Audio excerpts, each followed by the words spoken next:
Hello everyone, this is Ankit Verma and I will talk about decline of Mughal Empire. How a mighty empire like that of great Mughals decays and falls. It's because many factors and forces have been at work which caused the decline of Mughal Empire. So there's a lot to learn and a lot to know about it. And at the end of the lecture, we will get to know everything about the factors resulting in the decline of mighty Mughal Empire. So guys, let's start. There were many Mughal emperors under whom the mighty empire flourished, a period extending from the middle of 16th century to the beginning of the 18th century, and it controlled almost entire Indian subcontinent.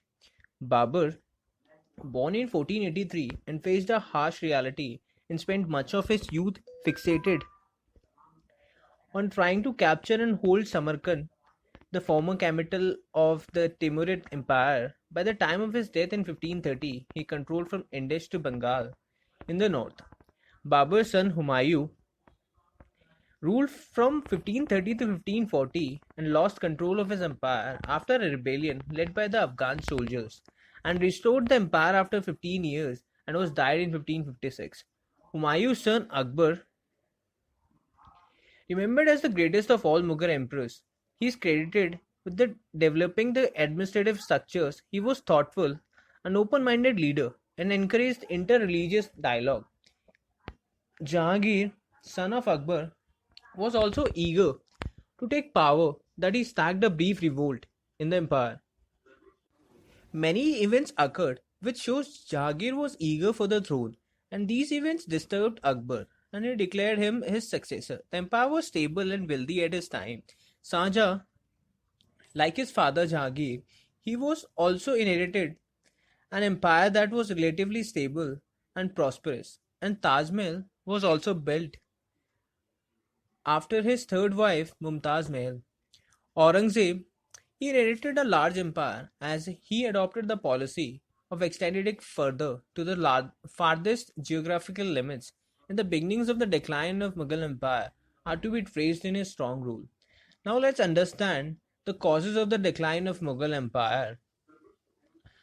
After the death of Aurangzeb, the Mughal dynasty was always plagued by a civil war between the princes for the power, resulting in great loss of life, property, capable military commanders, and efficient officials, thus weakening the administrative fabric of the mighty Mughal Empire.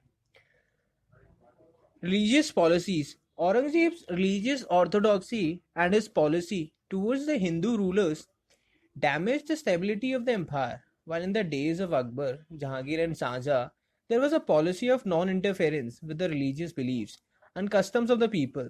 But Aurangzeb made an attempt to reverse this policy by imposing jizya and destroying many of Hindus' temples in the north. By putting certain restrictions on the Hindus, he tended to alienate the Hindu and thus widened the gulf between the Hindu and Muslim upper class. Deccan policy of Aurangzeb. One of the basic failures of Aurangzeb lay in the realm of statesmanship. In the Deccan, he was not willing to accept the Maratha demand for the regional autonomy, failing to grasp that these cannot be crushed easily, while Akbar, in the similar circumstances, made an alliance with the Rajputs and Aurangzeb tried to suppress them.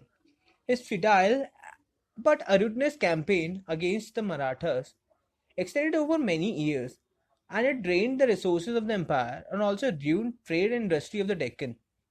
And his absence from north for over 25 years led to the deterioration in the administration, and in the 18th century, Maratha expansion in the north weakened the central authority of the mighty empire.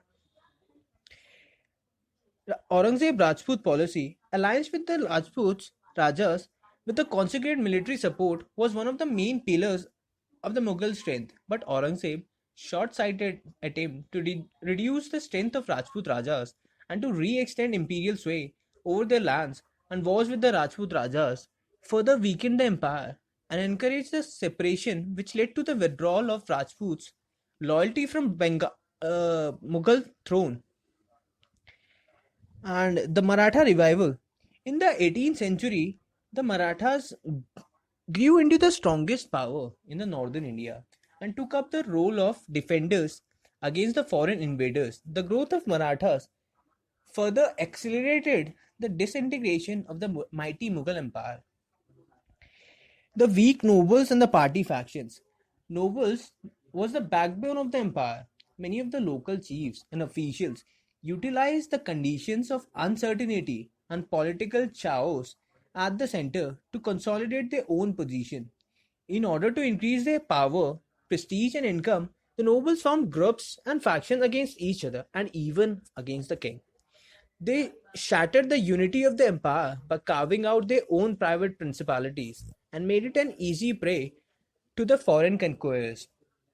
Administrative weakness, that is, corruption in the main administration. Many nobles lived extravagantly and beyond their means. Many became ease loving and fond of excessive luxury. Even when they went out to fight, they surrounded themselves with comforts and frequently took their families with them. The existing families of the nobles began to monopolize all the offices and bearing the way to fresh comers. The cause of growing selfishness and cliquishness of the nobles was the paucity of jagirs. There was no arrangement could have been made which could satisfy all the nobles, as the nobles tried to get maximum income from the jagirs, that at the cost of peasantry.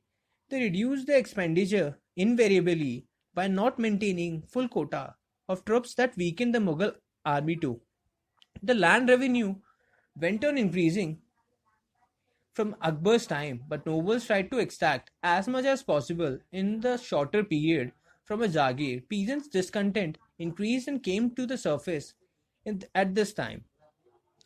Demoralized Mughal army. The military strength of the empire was affected, and in the 18th century, the Mughal army lacked discipline and fighting morale. Lack of finance made it difficult to maintain a large army, and its soldiers and officers were also not paid for months.